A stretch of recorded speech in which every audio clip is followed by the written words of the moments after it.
Hello there. Today is Monday, January 31st, 2022, and I have an urgent message for anybody who has an AT&T phone on their 3G network. Today is the last day that, well, supposedly it could be the last day. No one really knows, but AT&T said all of their 3G networks are going to shut down during the month of February.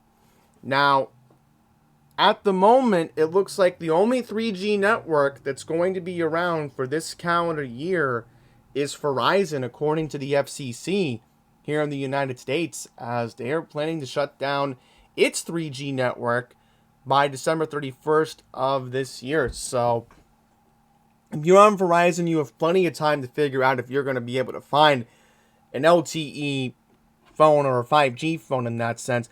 But if you waited until the last minute and you have AT&T, well, I got some bad news. Looks like you're out of luck. I know. It's a harsh reality. Now, as far as T-Mobile is concerned, they have already announced that they're going to shut down Sprint's 3G network. Now, remember, T-Mobile bought out Sprint a while back. Thus, that's why Virgin Mobile, the prepaid service I used to have, faded into existence.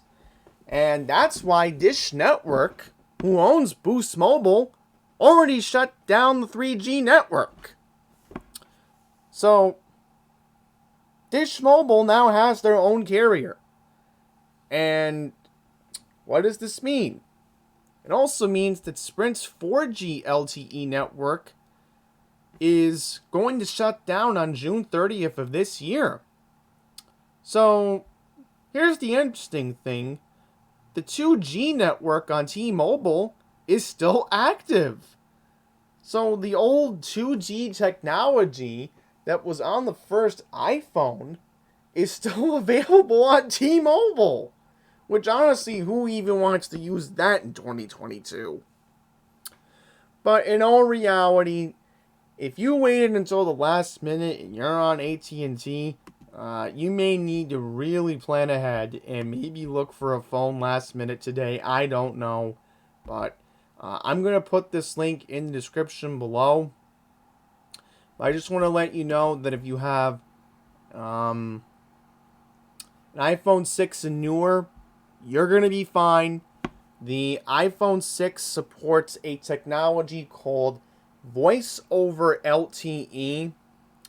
So, for an example, my mom's phone, the iPhone SE first gen, which came out the same time around the 6S, that's going to thankfully be still supported. And I'll obviously try it tomorrow to make sure it works out. But that's the good news on that end, at least.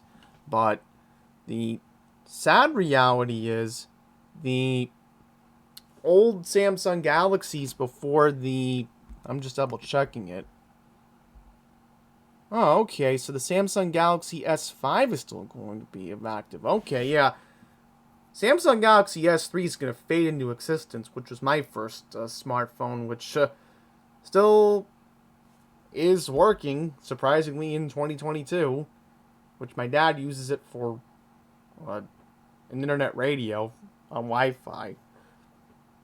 But yeah, I mean, these are all the phones that are still going to work, thankfully. So again, I'll have this in the description below. But again, it's just going to be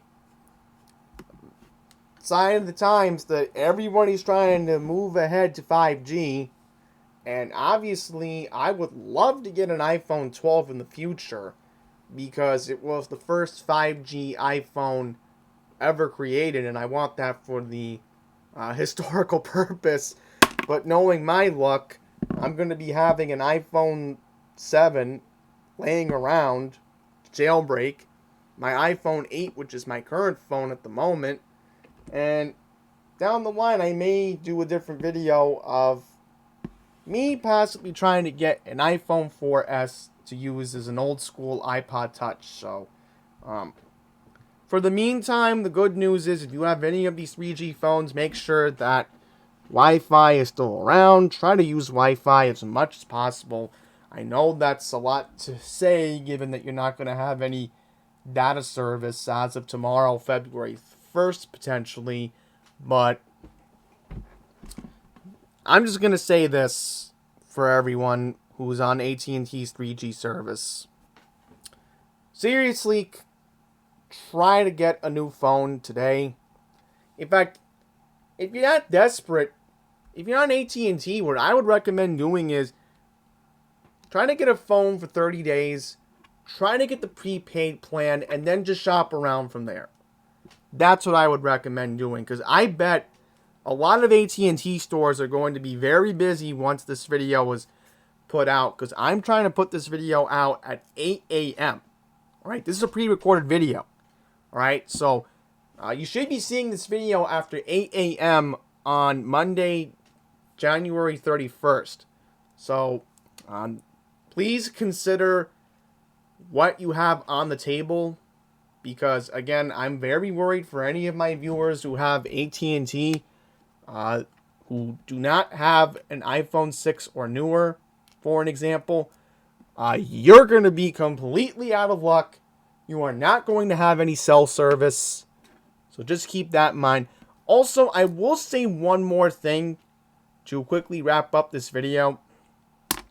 Also, again, I'm not sponsored by Boost Mobile, but try to consider switching to them, because believe it or not, the head of Dish Network said that they're seriously considering, they're already planning it, come to think of it, yeah. They're going to build their own 5G towers. So, trust me, I am seriously considering getting an iPhone 12 on Boost Mobile in the future, because I don't really want to shop around for the new phones and then be like, oh, well, they're expensive and I can't afford it. So, that's going to pretty much wrap up this video.